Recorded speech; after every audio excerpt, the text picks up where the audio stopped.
So that was the 2015 exam. Well done if you've worked through all those solutions with me in the videos and you've got your own comprehensive notes. You will have done yourself a load of favours by doing that. What I might suggest now is you do the paper again without the videos and try not to look at your notes.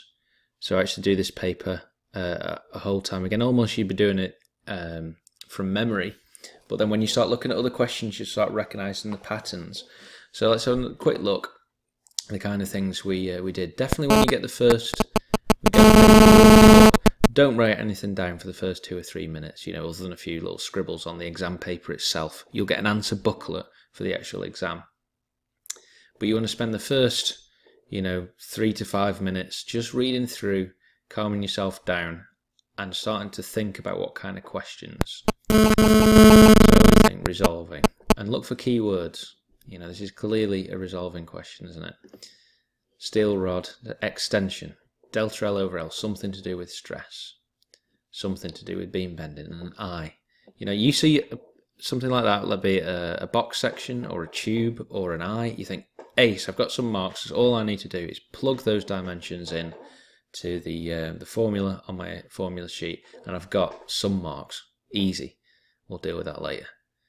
Just build your confidence in this first 3 to 5 minutes.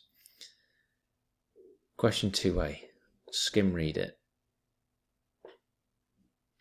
Extension. Something to do with stress again. And you've got Young's modulus. Stress over strain. Fine. You're going to get marks just for stating those, so you're building your confidence again. 0.8 of the outer diameter. So provided you've practiced this question, these types of questions, you think, ace, that's potentially 10 marks in the bag. Good, go through. That's self-explanatory.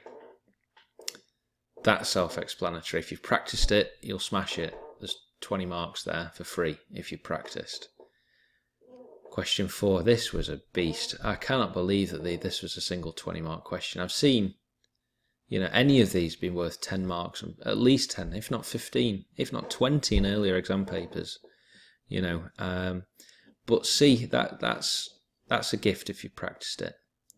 There's a lot going on there for 6 marks actually, but at least solve that equation, state them, write some formula down, you're picking up marks. Question 4A, calculate the outer torque, and it's another 1.5 times the inner diameter. You're going to be able to do some wrangling with the I or the J. What is a bit weird is that it's a torque question. Provided you can remember not to freak out, just look at your formula sheet, do exactly the same for beam bending, but you're using the torque formulas. Question 5 is a mathsy question. I will be amazed if there isn't a maths type question in 2016.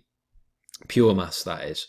So something not related to applied mechanics or fluids, something like that. But here we've got trig, draw diagrams, we've got quadratics. Now your dead giveaway for these is if it says ignore negative answer, you just stick down the quadratic equation and you're halfway to it. To say that that's worth 8 marks and that's worth 6 marks is madness, but we work with what we're given. And then the key word for this is rate of change, and that is a differentiation question. So I've done this in real time, in fact maybe a bit slower, 4 minutes, and I haven't written anything. That is the best 4 or 5 minutes you're going to spend in your whole 2.5 hours. Read through, know what's coming, know that if you start to freak out and you really can't do something, there's marks to be had later on in the paper. And just be disciplined enough in the actual exam to have 1 page per question. You'll get an answer booklet. If you complete the whole of question 1 on 3/4 of a page, don't start question 2 at the bottom of page 1. Completely new side, so you've got space to make amendments, you can go back. Layout and being neat. You're going to be tempted to write really quickly, but go slowly, write neatly, and leave yourself loads of space. If you run out, you can always ask for another exam booklet, and if it all goes wrong, you can try and look up the type of question to see if there's an example in your revision guide. So best of luck, provided you've practiced, and if you practice this exam paper, you'll be in a great position.